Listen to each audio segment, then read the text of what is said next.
In diesem Video nähen wir dieses Strickkleid. Das Schnittmuster dazu habe ich dir in der Infobox verlinkt und in dem Schnittmuster findest du 3 Längen. Einmal als Oberteil, einmal als Mini-Version, das ist die Version hier aus dem Video und dann nochmal mit einer Standardlänge. Außerdem hast du die Option, den Gürtel zu nähen und das damit in der Hüfte ein bisschen enger zu machen. Den Gürtel kannst du vorne binden oder auch hinten im Rücken und damit ganz verschiedene Looks kreieren. Wie der Name schon sagt, ist das Schnittmuster perfekt für Strickstoffe, zum Beispiel ein schöner Rippenstrick. In dem Video nähe ich jetzt mit einem Jersey, das geht auch sehr gut. Und generell Jerseys, Terry-Stoffe, alles was schön dehnbar ist. Ansonsten brauchst du auch gar nicht viele weitere Materialien, denn der Schnitt an sich ist relativ simpel. Die Herausforderung liegt hier eher an der Stoffart, mit der wir jetzt arbeiten, nämlich die dehnbaren Stoffe und vor allem Strickstoffe. Falls du eine Overlock hast, dann ist das perfekt für Strickstoffe. Damit kannst du den Schnitt richtig schnell und sauber vernähen. Du kannst auch mit einer normalen Nähmaschine arbeiten. Egal, ob du mit einer Nähmaschine oder mit der Overlock arbeitest, du solltest alle Stiche immer an einem Reststück vorher testen. Und das auch in alle Richtungen und vor allem auch diagonal. Denn damit stellst du sicher, dass sich der Stoff nicht ausleiert oder ausdehnt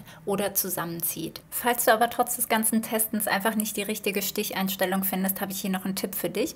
Du kannst Kantenband nutzen oder falls du das spontan nicht zu Hause hast, dann kannst du, so wie ich das hier mache, ein bisschen Backpapier verwenden. Es geht eigentlich nur darum, die Kanten etwas zu verstärken und sicherzustellen, dass sie sich nicht ausdehnen. Und das Backpapier gibt dem Stoff hier Stabilität und der Stoff bleibt in Form. Also super praktisch und genau, was wir wollen. Ich habe das ja in einem anderen Nähprojekt gemacht und das hat richtig gut geklappt. Das Backpapier kannst du danach einfach aufschneiden und rausfummeln. Das dauert ein bisschen, aber die Arbeit lohnt sich. Und wenn du dann die richtige Einstellung gefunden hast und ready bist, dann lass uns mit der Nähanleitung starten. Wir starten mit den Schulternähten, wie immer bei Kleidungsstücken. Dafür lege ich das Vorderteil und das Rückteil rechts aufeinander. Stecke mir das mit ein paar Klammern fest. Und das kannst du jetzt, falls du eine Overlock hast, natürlich mit der Overlock abnähen. Das geht super easy und schnell. Oder falls du mit der Nähmaschine nähst, dann nutze einen kleinen Zickzackstich. Und hier diese kleine Ecke, die markiert die Nahtzugabe.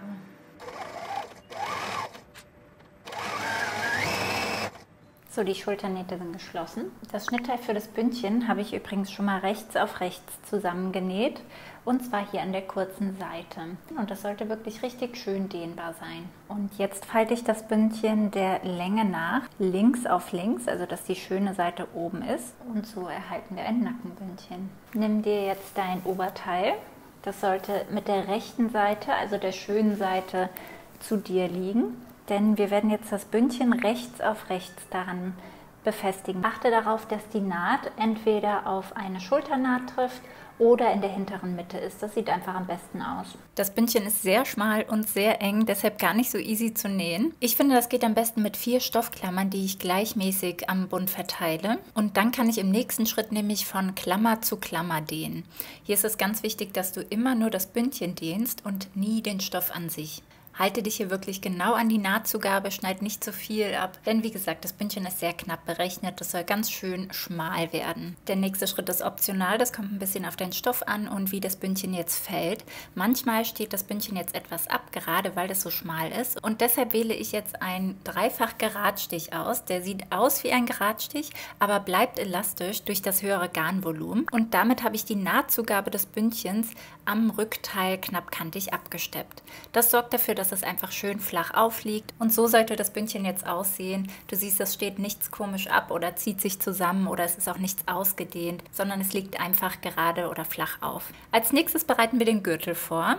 Das geht super easy. Leg den einfach rechts aufeinander und schließ eine kurze Seite und die lange Seite. Wende das Ganze dann einmal auf rechts und je nach Stoff solltest du es auf jeden Fall erstmal richtig schön abbügeln und dann falte die kurze Kante einmal nach innen, ca. 1 cm und nähe das nochmal knappkantig von außen ab, um den Gürtel zu schließen. Und dann bereiten wir auch noch die Gürtelschlaufen vor. Dafür einmal die langen Seiten zur Mitte hinfalten und dann nochmal in der Mitte aufeinander falten und das Ganze einmal knappkantig abnähen. Falte das Kleid jetzt auf mit der rechten Seite nach oben und nimm dir einen der beiden Ärmel und leg den Ärmel rechts auf das Kleid.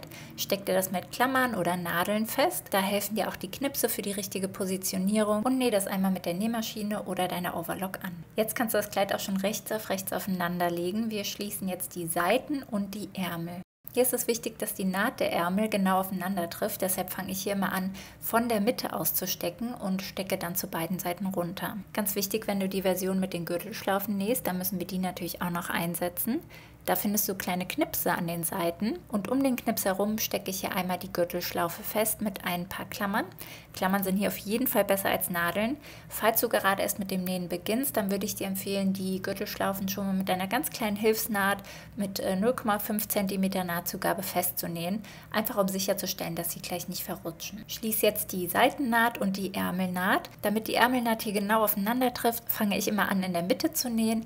Also ich nähe dann erstmal von der Mitte aus den Ärmel runter und dann von der Mitte aus die Seitennaht runter. Damit ist das Kleid fast fertig, jetzt nur noch säumen. Bei dem Rip Jersey, den ich hier verwende, habe ich mich dazu entschieden, den einfach nicht zu säumen. Ich finde, die offene Kante sieht hier richtig schön aus. Ansonsten hast du natürlich immer die Möglichkeit, einen einfachen Saum zu nähen. Das heißt, die offene Kante mit der Overlock abzunähen oder mit einem Zickzackstich und dann einmal umzuschlagen und das Ganze dann knappkantig abzusteppen. Das Absteppen kannst du entweder mit einem Zickzackstich machen oder für einen professionellen Look kannst du eine Zwillingsnadel nutzen. Ich nutze eine Zwillingsnadel für Stretch und die setze ich jetzt erstmal in meine Nähmaschine ein. Und als nächstes brauchst du eine zweite Garnrolle in derselben Farbe wie dein erstes Garn und die fädelst du jetzt einfach ganz normal zusammen ein. Also wie du das erste Garn eingefädelt hast, die fädelst du einfach zusammen ein und unten angekommen kannst du die auf die beiden Nadeln aufteilen.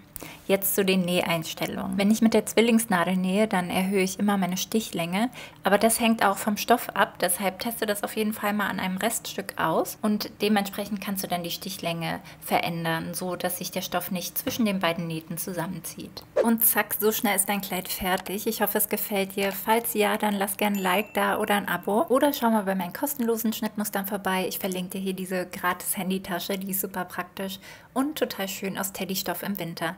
Wir sehen uns sehr bald zu einem neuen Video.